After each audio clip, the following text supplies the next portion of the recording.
नमस्कार साथियों, जय हिंद। बीपीएससी द्वारा आयोजित द्वितीय फेज की बहाली और लगातार बिहार सरकार द्वारा ये दावा किया जा रहा था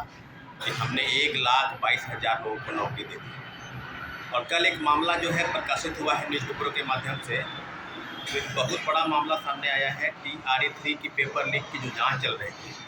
जिसमें लगातार 270 लोगों की गिरफ्तारी हुई और आर्थिक अपराध इकाई ने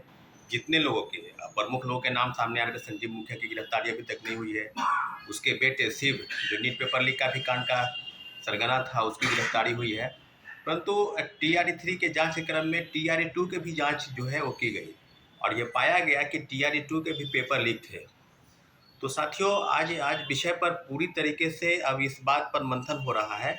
कि TRE-2 के जो पेपर लीक थे उसमें किन किन चीज़ों का जिक्र किया गया।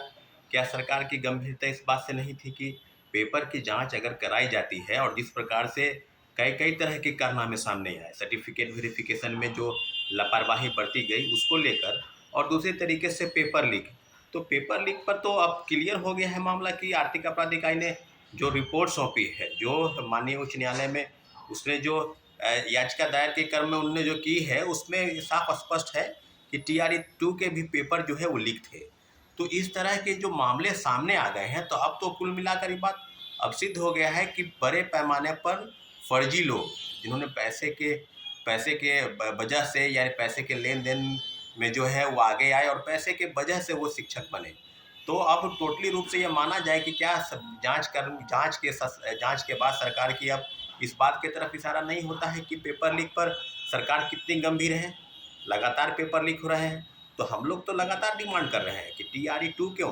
TRE-1 से भी पेपर लीक की जांच करवा लीजिए। उसमें भी काफ़ी तरह की सामने चीज़ें आई थी और आज जो बातें सामने आर्थिक अपराध इकाई ने कहा है स्पष्ट तौर पर। परंतु टोटल मिला के अगर कुल मिलाकर ये बात ही कहा जाए कि पेपर लीक पर ये सिर्फ सवाल नहीं है।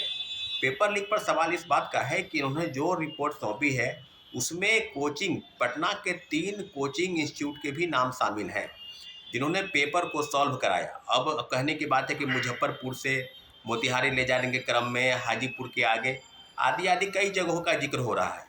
तो आर्थिक अपराध इकाई को ये भी बताना चाहिए कि पटना की 3 कोचिंग सहित जो लोग इसमें शामिल हैं, जो लोग इस बड़े रैकेट में शामिल हैं, संजीव मुखिया ही नहीं है। संजीव मुखिया का भी कोई सरगना मुखिया है जो इन सब लोग चीज़ों को संरक्षण देता है और जिसके संरक्षण के रहते TRE-1 से लेकर TRE-3 तक बड़े पैमाने पर धांधली के शिकायत मिले और फर्जीवाड़ा हुआ। दूसरे तरीके से बात की जाए तो हम लोग लगातार सर्टिफिकेट वेरिफिकेशन का बात कर रहे थे कि सर्टिफिकेट का वेरिफिकेशन जो है वो BPSC अपने स्तर से पहले कर ले, डॉक्यूमेंट वेरिफिकेशन, तब रिजल्ट का प्रकाशन करे। यानी 1.5 गुना रिजल्ट का प्रकाशन जो है सर्टिफिकेट का वेरिफिकेशन वो करके 1 से लेकर और 11-12 तक, यानी प्राथमिक से लेकर उच्चतर माध्यमिक के जो भी रिजल्ट का प्रकाशन है उसमें पूरी तरीके से उस चीज़ को पारदर्शिता के साथ लागू करे, ताकि कोई भी फर्जी तरीके से बहाल नहीं हो जाए। लेकिन हुआ इसके उल्टा, शिक्षा विभाग और BPSC में तू मैं हुआ और कई चीज़ों का आगे जाके सामने आया कि सीटेट फेल वाले जो हैं उन मामले में उच्च न्यायालय के फैसले के बाद अब कई सीटेट वाले को बाहर किया जा रहा है। NIOS से जिन्होंने DELED की डिग्री ली है उनको बाहर का रास्ता दिखाया जा रहा है। फर्जी डोमिसाइल सर्टिफिकेट, दूसरे राज्य के लोग जो है बड़े पैमाने पर फर्जी सर्टिफिकेट, खासकर उत्तर प्रदेश और झारखंड के लोग जो हैं वो डोमिसाइल सर्टिफिकेट बनाकर इस परीक्षा में बहाल हो गए और शिक्षक बन गए। फर्जी दिव्यांग, TRE-1 में दिव्यांग नहीं थे, TRE-2 में वो दिव्यांग हो गए, उनको चलने फिरने सुनने बोलने में कोई दिक्कत प्रॉब्लम जो है उनको नहीं थी और उसके बाद उनको होने लगी। साथियों, विडंबना के साथ कि TRE-2 में जिस प्रकार से पेपर लीक के सबूत मिले आर्थिक अपराध इकाई को, तो आर्थिक अपराध इकाई को अब खुली छूट मिलनी चाहिए कि जो लोग इसमें शामिल हैं, संजीव मुखिया की अभी तक गिरफ्तारी नहीं हुई है, ये कहाँ पर वो छिपा हुआ है, उनको किस प्रकार का संरक्षण मिला कि उन्होंने अपने परिवार के लोगों को राजनीति में भी हाथ आजमाया।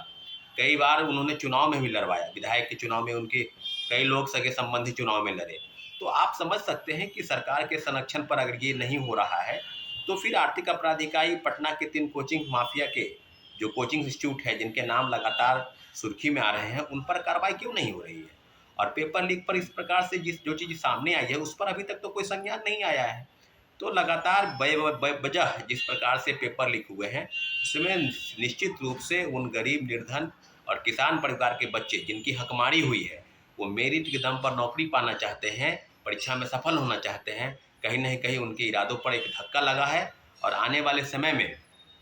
जिस प्रकार से चीज़ें हुई है और हो रही है, वो बात बिल्कुल सही है कि टीआरई 1 और टीआरई 3 तक, जो टीआरई 3 के भी पेपर लीक हुए हैं, लगभग 270 लोगों की गिरफ्तारी हुई है। और लगातार अभी तक जांच के बिंदु में कोई भी ऐसी चीज़ें नहीं हुई जिस पर विशेष रूप से टीका टिप्पणी की जाए कि ये हो रहा है, हो रहा है। लेकिन इतना ज़रूर है कि टीआरई 1 से और टीआरई 2 में जो गड़बड़ी हुई है, अब पक्का हम पूरे दावे के साथ कह सकते हैं कि टीआरई 1 की भी अगर जाँच की जाए तो ये बात बिल्कुल अब तह के तह सामने आ जाएगी कि टीआरई 1 में भी पेपर लीक था। और जिस प्रकार का डंका उस समय के तत्कालीन चेयरमैन बीपीएससी के श्री अतुल प्रसाद जी पीट रहे थे कि हम जो है सो किसी को बंदा जो है वो पर नहीं पार पाएगा, एकदम निश्चित रूप से एक अलग तरह के सील पैक और पता नहीं क्या किन किन चीज़ों का वो जिक्र कर रहे थे कि पेपर लीक नहीं होगा, और पेपर लीक जो है वो हो चुका है। तो इस तरह से लगातार बीपीएससी और सरकार और जो वाहवाही लूट रही है, उसी का नतीजा है कि एक तरफ जहाँ पर क्रेडिट लेती है, दूसरे तरीके से पेपर लीक पर वो बोल नहीं पाती है। तो आने वाले समय में एक बहुत बड़ा प्रोटेस्ट जो बिगुल है, वो कोचिंग इंस्टीट्यूट माफिया, सरगनाओं और जो इसमें शामिल है, उसमें सरकार के सिस्टम के खिलाफ हम लोग लड़ने के लिए तैयार हैं। और आने वाले समय में ये आपको देखने को भी मिलेगा। ठीक है साथियों, धन्यवाद, जय हिंद।